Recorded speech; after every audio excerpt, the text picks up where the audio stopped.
Shabbat Shalom, everyone. Shabbat Shalom. Welcome to our warm service. Hopefully warm, not only because of the busted air conditioner, but also because of the greeting that we can give one to each other on this day of Shabbat. You know, sometimes in life we need a little bit of extra help. We need encouragement. We need support. Sometimes, on the other hand, we need a little bit of an extra guardian, a little bit of an extra, are you sure about that sort of moment in life? And Judaism recognizes both of these. Of course, we have so much that exhorts us to do our best to pick ourselves up from the dust, to see the joy in life. But very famously as well, Judaism has also introduced many gezerot, many fences, in order to keep us safe. We have the makeh, literally a fence that's mentioned in this week's Torah portion of Ki Tetzei, which is the fence that goes around the top of your roof. Don't worry, this isn't especially relevant to most of us with steepled roofs, but if you lived in the ancient world where your roof was flat and a usable space, reminding us that we needed to have a little bit of a parapet, a railing on that roof to keep ourselves from getting injured, or God forbid, someone else being injured, was a very important piece of legislation. But we also have many metaphysical gezerot, metaphorical gezerot. For example, when does Shabbat begin?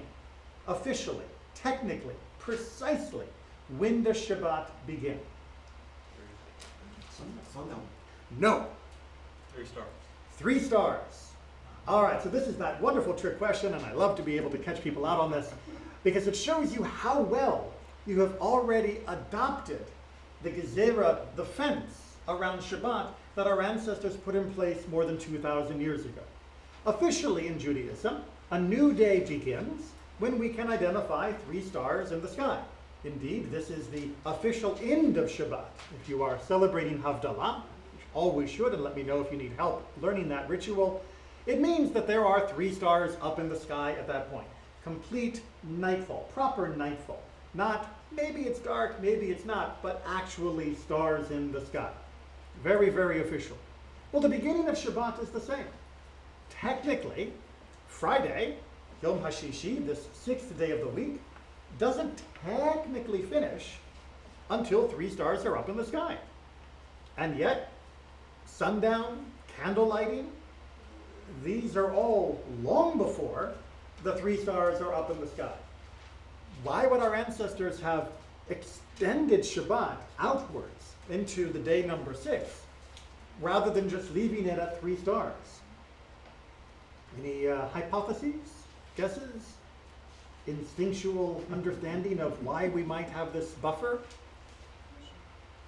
Because we're stupid humans. I mean, that's a pretty good explanation for a lot of things. We're kind of stupid, we're clumsy, we're absent-minded, and most importantly, we're busy. Nowadays, I think all of us can appreciate the busyness of modern life. And let me ask you, if you were to be busy right up until the point of 3 stars each and every week, do you think there might be the occasion when you go over that barrier? When it's, I'm just going to finish one more email for work. I just need to finish cooking this one more dish.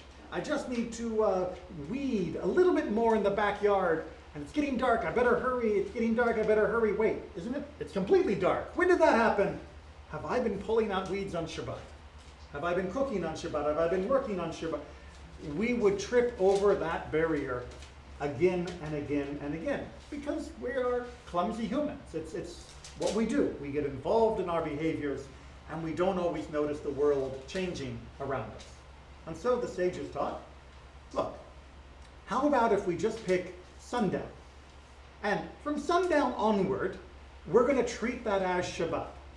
And that way, you will have a running start. And in fact, we're going to give you an additional running start. 18 minutes before sundown, we're going to ask you to light candles. That way, under no circumstances could you ever possibly not get the things done you need to get done before Shabbat is actually begun. And it works.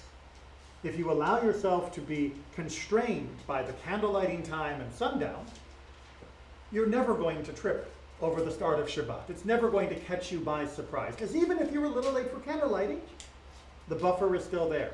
Even if you're a little late for sundown, well, you're going to try harder next week, but you still have not officially transgressed Shabbat. It works. The Torah has given us certain limits, and our sages recognize that being human, we need additional limits on the limits. Now, they don't do this in a gratuitous manner. The sages don't want to overburden us. They don't say start Shabbat at lunchtime. They don't say start Shabbat on Thursday. They give us a little bit of a window in order to have us be prepared. And this is true in a way that we can also make for ourselves without going overboard, without being fanatical, zealous, or extremists on such things. If we notice that there are certain mitzvot, certain structures of Jewish practice that we tend to trip over or fall off the roof on, then putting up a little fence, even a personal fence, is very useful. If you are prone to forgetting to light the Shabbat candles, then by all means, get them set up Friday morning. Don't light them, but have them sitting there so that you will constantly see them as you walk back and forth through your house, your apartment. That reminder that I'm going to be lighting these later. If you have trouble with maintaining a clean, I'm trying to translate from Hebrew, but it's better in Hebrew, the lashon naki, a clean mouth, that when you talk to other people, you avoid slander or gossip or unnecessary criticism of each other. If that's something that you find yourself tripping over too often, then install a little parapet, a little barrier within yourself that you will pause before you speak. You will hesitate before you speak if the subject is at all another person. Give yourself that time to double check, is this truly appropriate to be said? These little fences, these little buffer zones are there for our benefit so that we can avoid the transgressions. The mitzvahs themselves, of course, are for our benefit because we know that when we and our community are involved in the observance of the commandments, that we and our community are happier, healthier, and spiritually more satisfied people and places to be. So don't resent the little fences.